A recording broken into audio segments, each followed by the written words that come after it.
The inception of spring, often resembling midwinter, mirrored my life over the early months of this year. On the surface, it was still, frozen, a world petrified, and yet deep below, I was seething, burgeoning, waiting.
In my last video, I spoke of something that was creating a great deal of anxiety in me.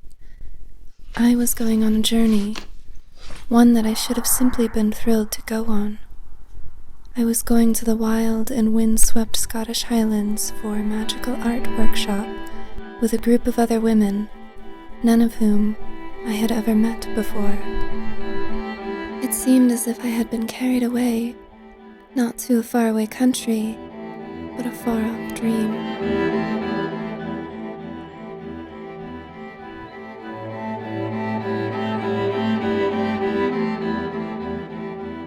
My eyes and spirit confused by the abrupt turn of season, dizzied by the shock of green, the exchange of snow for snowdrops.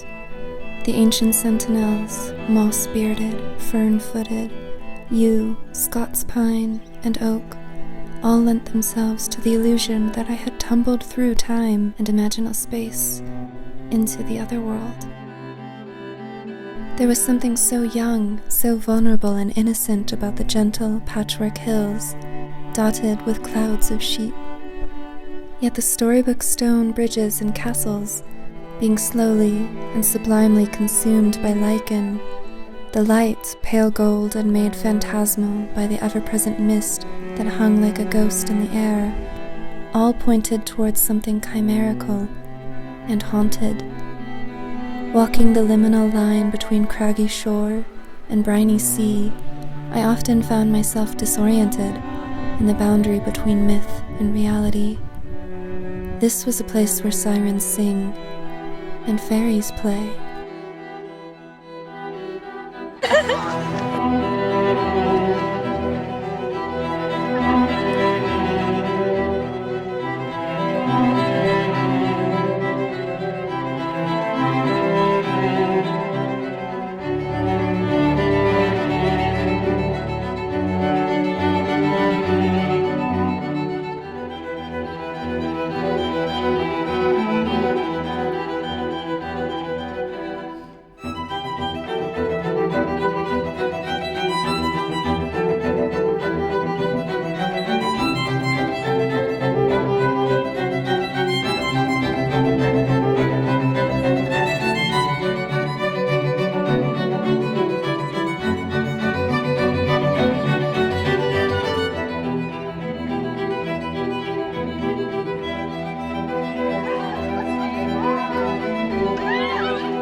This adventure was not without its own paradoxes.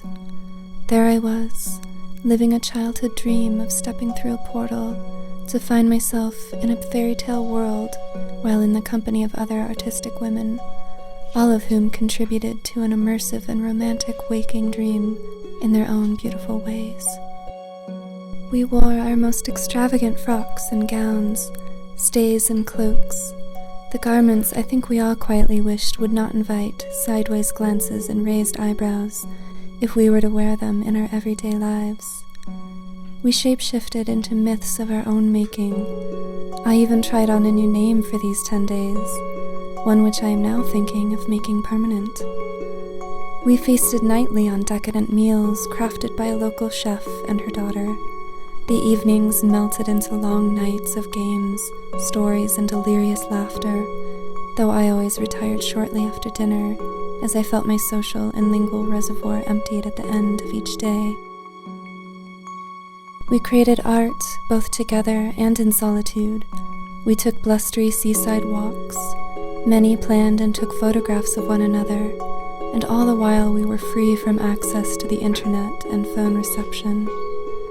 I was in awe of the unique talents and knowledge of these women, a troupe of seamstresses, painters, photographers, textile artists, come together from different corners of the world, enchanting one another and capturing magic to be bottled and taken home.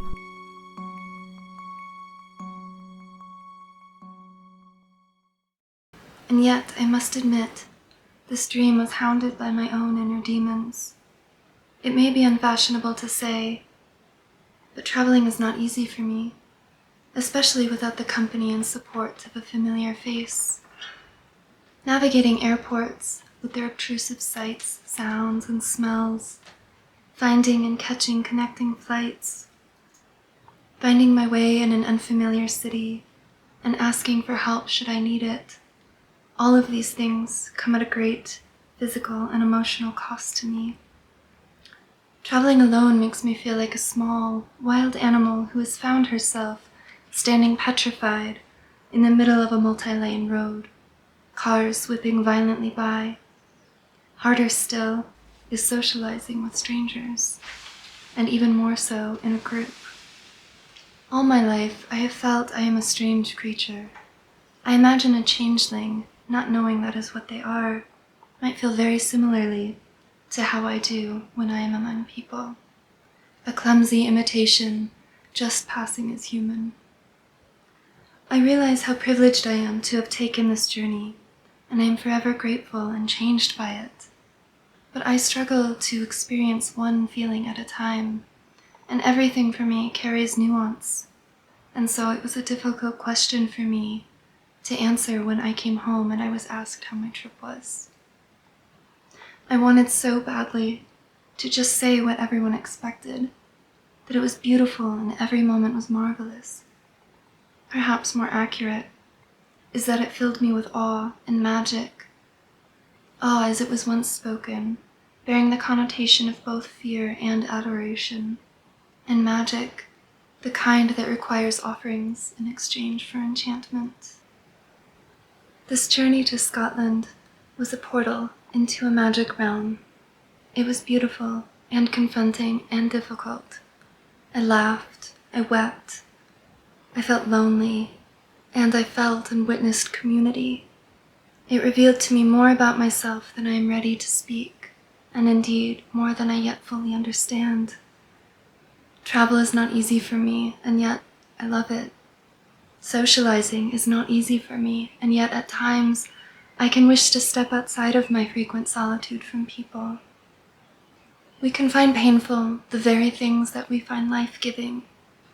After all, can we really call something an adventure if we did not face peril, if it did not take courage, and if we return the same person who left?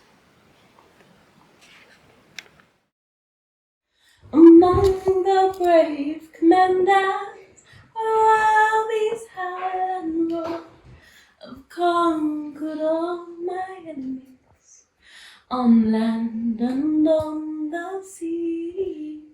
But you, my dearest true, your beauty has conquered me. wish I was in the young man's arms that stole the heart of mine, that stole the heart of mine. If I'm safe for 1 year more, God shall grant me grace. I'll weep a bowl of crystal tears and wash his deceitful face, and wash his deceitful face.